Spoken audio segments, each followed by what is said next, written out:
जय माता दी श्रोताओं, आप सभी को शारदीय नवरात्र के 7वें दिन की हार्दिक शुभकामनाएं। श्रोताओं, आज माँ आदिशक्ति देवी दुर्गा के 7वें स्वरूप माँ कालरात्रि की पूजा की जाती है। पौराणिक कथाओं के अनुसार देवी के इस रूप की पूजा करने से दुष्टों का विनाश होता है। माँ के इस स्वरूप को वीरता और साहस का प्रतीक माना जाता है। माँ कालरात्रि भक्तों को शुभ फल देने वाली है। इस कारण माँ का नाम शुंभकारी भी है।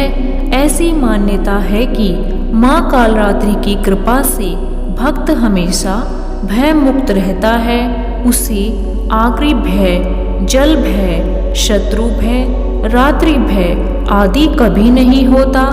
माँ कालरात्रि का स्वरूप रात के अंधकार की तरह काला है। माँ का स्वरूप कालरात्रि देवी का शरीर रात के अंधकार की तरह काला है। गले में विद्युत की माला और बाल बिखरे हुए हैं। माँ के 4 हाथ हैं, जिसमें एक हाथ में गंडासा और एक हाथ में व्रज है। इसके अलावा माँ के 2 हाथ वर मुद्रा और अभय मुद्रा में है। इनका वाहन गदा है। आइए आप शुरू करते हैं माँ कालरात्रि की कथा। जब दैत्य शुंभ, निशुंभ और रक्त बीज ने तीनों लोकों में हाहाकार मचा रखा था, तब इससे चिंतित होकर सभी देवता शिवजी के पास गए और उनसे रक्षा की प्रार्थना करने लगे। भगवान शिव ने माता पार्वती से राक्षसों का वध कर अपने भक्तों की रक्षा करने को कहा। शिवजी की बात मानकर माता पार्वती ने दुर्गा का रूप धारण किया और शुंभ निशुंभ का वध कर दिया। जब माँ दुर्गा ने दैत्य रक्त बीज को मौत के घाट उतारा, तो उसके शरीर से निकले रक्त से लाखों रक्त बीज दैत्य उत्पन्न हो गए। इससे देख दुर्गा ने अपने तेज से कालरात्रि को उत्पन्न किया। इसके बाद जब माँ दुर्गा ने दैत्य रक्त बीज का वध किया और उसके शरीर से निकलने वाले रक्त को माँ कालरात्रि ने जमीन पर गिरने से पहले ही अपने मुख में भर लिया। इस तरह माँ दुर्गा ने सबका गला काटते हुए रक्त बीज का वध कर दिया। माँ कालरात्रि का प्रिय रंग। देवी कालरात्रि को लाल रंग बहुत प्रिय है।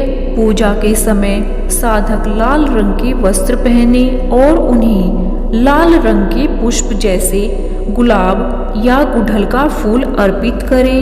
पूजा के पश्चात माँ कालरात्रि को पान, सुपारी, गुड़ और हलवे का भोग अर्पित करें। माँ कालरात्रि का प्रिय भोग। माँ कालरात्रि को गुड़ या गुड़ से बनी चीजों का भोग लगाने से धन धान्य, यश, वैभव की प्राप्ति होती है। ऐसी मान्यता है कि सप्तमी को माँ कालरात्रि को गुड़ का भोग लगाने के बाद उसका आधा हिस्सा प्रसाद के तौर पर बांट दे और बाकी ब्राह्मण को दे।